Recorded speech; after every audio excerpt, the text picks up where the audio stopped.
Je m'appelle Li Min, je suis ingénieur senior au Jardin botanique national de Chine, responsable de la banque de photos des plantes de Chine et de la construction des plateformes de reconnaissance intelligente des plantes.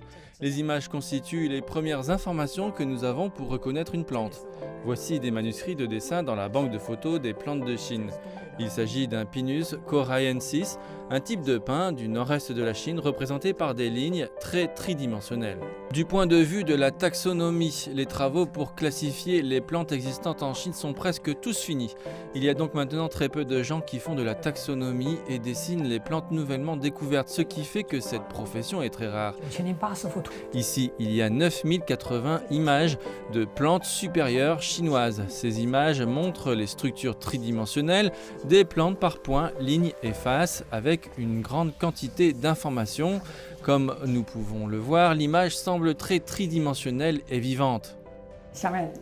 Maintenant, regardons dans la bibliothèque de films. C'est le plus ancien actif de notre institut de botanique datant des années 1930. En 1931, lors d'une visite à Kew Gardens en Angleterre, le botaniste chinois Qin Zhenchang a suggéré que nous prenions des photos de spécimens de plantes chinoises conservées dans de grands herbiers comme celui de Kew Gardens et que nous construisions notre propre banque de photos de plantes. Il contient des négatifs de 18 000 photos prises par M. Qin Zhenchang à Kew Gardens en Angleterre concernant 13 000 espèces chinoises. Dans les années 1930, c'était presque toutes les connaissances mondiales qui existaient sur les plantes chinoises. Avec ces photos, nous, les Chinois, nous pouvons étudier les plantes chinoises nous-mêmes. Dans les premières années du XXIe siècle, nous sommes entrés dans l'ère numérique, où nous prenons les photos numériques des plantes avec lesquelles nous avons donc construit une plateforme en ligne. Jusqu'à présent, le nombre d'images de nos plantes a dépassé 10 millions. C'est un excellent complément à notre étude des plantes. Maintenant que nous entrons dans l'ère des mégadonnées, et ce qui est surprenant, c'est que nous développons l'application iPlants basée sur ces images. Qu'il s'agisse d'une racine, d'une tige, d'une feuille, d'une fleur ou d'un fruit, il suffit d'une photo pour obtenir un résultat identifiable.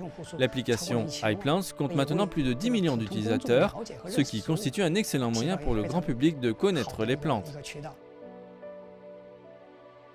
En plus de la version publique de iPlants, Li Min et son équipe créent aussi la version professionnelle et la version étrangère, destinée respectivement aux chercheurs scientifiques et aux étrangers. À part les fleurs, il réalise aussi des recherches sur les pollens et les spécimens. Dans l'avenir, plus de plateformes de reconnaissance par intelligence artificielle seront établies. L'année dernière, la Chine a établi le Centre de recherche international sur les mégadonnées pour les objectifs de développement durable. Le but est d'accélérer la réalisation de ces objectifs à travers les mégadonnées. Nous espérons y apporter notre contribution en collectionnant plus de données sur la biodiversité à l'aide des plateformes de reconnaissance intelligente comme iPlants.